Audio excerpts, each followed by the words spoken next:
Welcome to the messy middle of entrepreneurship, unfiltered and unapologetic. Uncensored Entrepreneurs, hosted by Starr, Robert Wall, and Tina Torres-Wilson, brings you real stories from the trenches of building a business. Those late nights, hard lessons, big wins, and everything in between. This is where the truth about entrepreneurship lives. No fluff, no filters, just raw, honest conversations with founders who have lived it. So, if you're over the highlight reel and you're ready for the real deal, hit play. I am Tina Torres-Wilson here with my amazing co-host, Starr, and we have one missing. He is in bed sick. He's probably faking it. He probably can really talk. He just doesn't want to talk to us today, but we're going to give him some grace. But I'm so excited. Marketing can be one of the most powerful tools we have as entrepreneurs, but it can also be one of the most misaligned, manipulative, and messy parts of building a business. Today's guest, Hannah Nichol, is the founder of Main Impact, M-A-N-E Impact, a marketing and website development agency that works with value-driven brands to grow their revenue and their reach without losing the heart of why they started. Oh my goodness. With over 7 years in the marketing design world, Hannah brings a clear, grounded voice to an industry that often thrives on noise. She believes businesses should be a force for good, and she's built an agency that proves it's possible to do good and make money. If you've ever felt frustrated with the pressure to market like everyone else or unsure on how to lead with your values while still growing, this episode is for you. Welcome, Hannah. Thanks for having me. So excited to be with you all today. Okay, so you just said a lot. Tell us how you got started in this and why it's so important for entrepreneurs to lead with heart and not the messiness. Yeah, I love talking about this. It's something that I'm really passionate about. And it's been really fun to think about my journey because I think a lot of where I am today really comes from a lot of my personal experiences and even things that I was really interested in as a child. And I really believe that in life, nothing is wasted. So it's really cool to see a lot of those things come out in my day-to-day work. And a lot of it really started back in college for me. Over Christmas break, went to San Francisco on a mission trip with the university that I was part of. And I remember really clearly, I had no idea before this trip that it would be life-changing. On New Year's Day, I remember calling my parents after this trip and telling them, hey, I am actually going to change my major. I am not going to do the career that I had planned for myself since kindergarten. I am just changing the entire course of my career. I don't know what that's going to look like yet, but I know that the work that I want to do needs to be meaningful. I need to see a greater purpose in this. And that trip really put me on a trajectory to where I am now with working with values-driven brands. After that, I got a full-time job nannying, trying to figure out what I want to do with my life, because honestly, who knows what they want to do when they're only 20 years old. What was it that you wanted to do since you were in kindergarten? So I actually was thinking of going into education. My background, my degrees actually are in Spanish and French education, which is always a big shock when I talk to people about how I got into marketing because I had a very non-linear path there. And I ended up actually finishing my degree early because the last semester of college required it to be an entire semester full of teaching in the classroom. Once I decided I didn't want to teach anymore, I had an entire semester that I could choose either to finish early and wrap it up or fill it with other classes. And so I decided to graduate early, which was a huge change. And I started doing a lot of graphic design and freelance work on the side. I've always had a lot of creative bones in my body. It kind of runs in my family. And like a lot of, I think, initial designers, just started teaching myself the basic tools, various software, started teaching myself front-end development, and eventually went back to school to study that in user experience. As I was working with smaller organizations and doing volunteer projects, I really quickly noticed that there was this big gap, that a lot of organizations that were doing really great work, they needed to take their online presence beyond just the website. They needed to not just have their brand and their website aligned. There was a misalignment between their marketing and their messaging, along with the website content that I was helping them with. So I saw a really big need for them to be able to merge these two together. And that is essentially what launched me on the trajectory of where I am today with Main Impact. Well, we're excited to hear about the development of your company. So, when you got started, what were some of the early challenges that you faced in building an agency? I know we have a lot of agency owners in our audience, so I know this conversation is going to be exciting for them. Yeah, pretty early on, I think one of the bigger challenges I faced was just how to grow and expand myself. A lot of other entrepreneurs told me, you can't be everything to everybody. And I really pushed back on that for a long time, thinking, well, no, I can do it all. I can do it all. I think that was maybe one of the earlier mistakes I made was trying to be everything and offer everything. And so it took a lot to evaluate, like, well, what do I want business to look like for myself? What are the real needs that these purpose-driven organizations are facing? And how can I best adapt my business and the services we're offering to actually meet their needs? And what that looked like for me was being able to create a strategic plan for them that took the initial groundwork of the website development and the design work that I was initially doing for them and being able to expand that into a cohesive marketing strategy. So making sure that everything with the website wasn't just being viewed from the perspective of good UX and good visuals and good design, but making sure that the website was also built with the marketing strategy and the content strategy in mind. Moving forward, I shifted the model into offering more of a holistic approach. It was really intentional with bringing on the right people to our team to make sure that as we're building out this cohesive strategy, they're going to need help with their social media presence. They're going to need help with SEO and content writing. At the beginning, it was foundational for me to make sure I was building up the right team and the people who had those expertise in those niches in order to best serve our clients. Wow. It is so important. I have a publishing company and it is so important to do the same. I mean, I completely agree with everything. So, what does it mean to you to run a valued driven business and not just say that you do?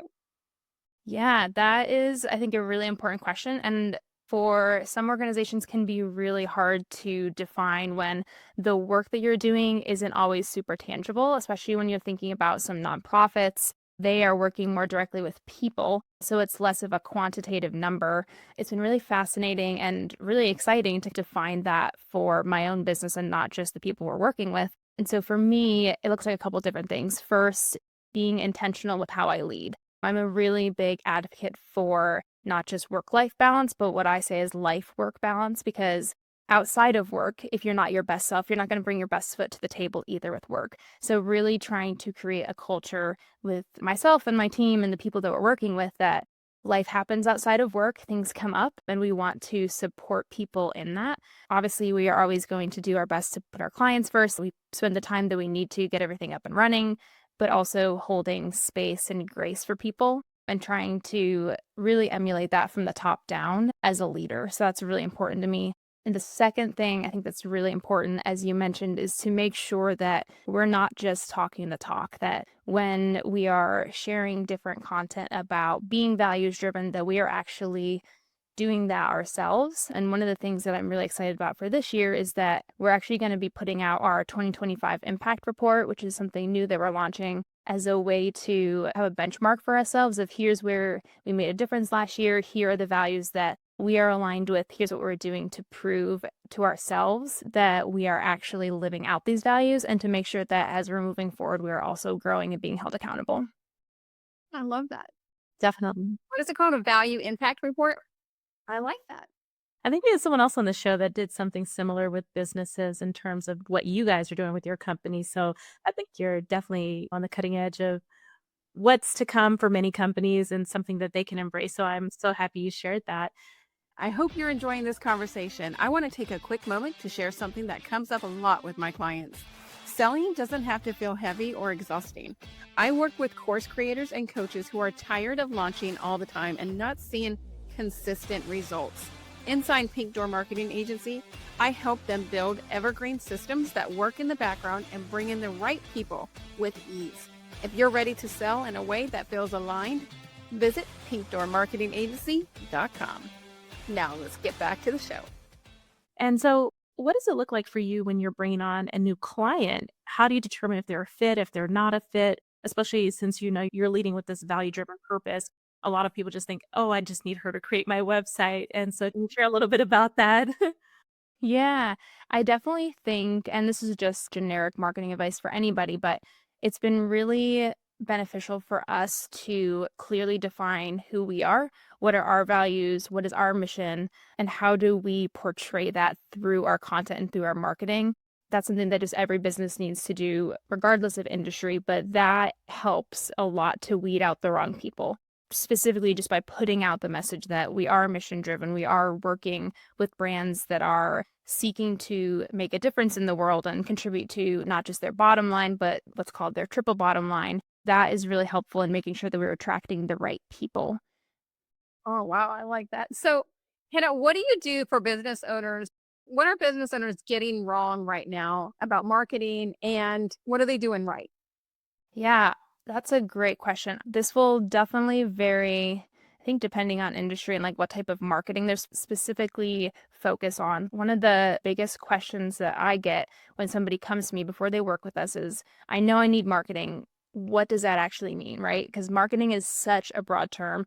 And one of the biggest things that I think people are getting wrong is that they're either starting in the wrong places or they're asking the wrong questions about marketing. So a lot of times when people think of marketing, they think, okay, I need a website or I need to be posting on Instagram. This influencer says I need to post on TikTok 5 times a week. But in reality, what they need to be doing is the unfun, unsexy answer of research, right? They need to have a foundational understanding of what does their business offer, who are they working with, what message do they need to be putting out there to attract the right audience, and also where is that audience, right? If your primary audience is not spending their time on Facebook, you don't need to spend your money, you don't need to spend your time putting out content on Facebook. So I think a lot of organizations, they're skipping that foundational step of understanding their business and their audience. Yeah, a lot of them are listening to these gurus who have a huge team just producing so much content, and it's not really effective for them to do that. So that's a wonderful share. And so, what do you think that someone can do to make their website or brand presence feel more human and more aligned with their business? A big challenge that I see from especially smaller organizations or people who are the face of their company is honestly not showing up enough as themselves, especially in the age of AI, which I think you could probably have an entire hour-long conversation around. A lot of people falling under this assumption that they can just have AI to do things for them, they can set things and forget things. And I guess just like the automation of AI, they forget to infuse the human aspect. They're trying to save time and money, which is not a bad thing. But when it comes to marketing, especially for smaller organizations, they need to really make sure that they're still the front and the center of their content a lot of times, making sure that they're not just running things through ChatGPT, but that they are listening to the clients, the prospects, taking those conversations and being able to create content from that and not just what ChatGPT spits out. I think it's such a balance between using AI with some things, using yourself, using graphics, using reels. It's like a whole balance of what you need because people buy you. They don't buy a product, they buy you. And why they relate to you is the only way you're going to do that is through video. So, Hannah, what is one of your favorite client wins in 2025 where aligned marketing made a real difference? Yeah, that's a great question. I think one of our clients is in more of the financial and business space, which is not something that is always thought of as being values driven or mission driven. And one of the reasons why I love working with them is because they are really trying to differentiate themselves in that space. They use the tag phrase mission driven a lot, and they talk about how their work is all about the people. And I have really enjoyed helping them to figure out how to use that language to differentiate themselves in their industry and help them honestly get in front of the camera and feel comfortable putting their face in front of prospects. Because, like you mentioned, people aren't buying the product necessarily, even though they think they are. They're really buying into the mission behind it and the people behind it. It was really fun to help them. We did a video campaign with them where we did a lot of video content and we spent, I think it was an entire day recording content for them. And once we had that, we were able to repurpose that into email newsletters, LinkedIn and social media posts, reels, podcasts, like you name it. They're like, no, I don't want to be on video. That's one of the biggest things with my clients. I'm like, you have to get on. no, I don't know what to say. And I'm like, okay, let's do a challenge for 30 days. You're going to go live. And they're like, It really takes practice. It's not comfortable for most people. Yeah, it does. And for them to really get comfortable, they have to continue doing it. So we've seen this big push over the last couple of years about these faceless brands and marketing. And so people get so excited about that. But that's so temporary, in my opinion, because as we shift and pivot and things change, we want to bring your audience with you. They are buying into you and they need to know who you are and what you're about. And you're able to create a different business or sell a different product because your audience is following you. So much value there, Hannah. So, what's something that you didn't realize about running a service-based business in the marketing space? A lot of things for sure. Like I mentioned, since I didn't study anything business or entrepreneurial related, I have really had to do a lot of learning on my own. I think something that has surprised me, a lot of things, it's hard to pick one.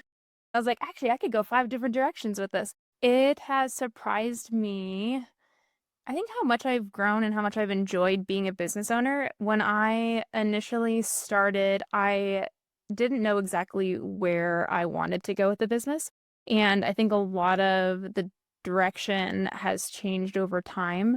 So I've been really surprised by, honestly, just especially being in Nashville, here where I am, how important it is to have support of other entrepreneurs. It's been really great to connect in person with people, especially post pandemic and post 2020, when I go to networking events, talk about my business, and then become friends with the people there.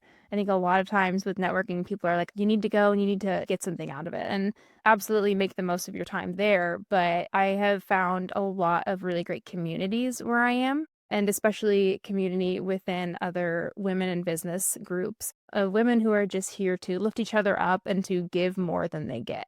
yeah.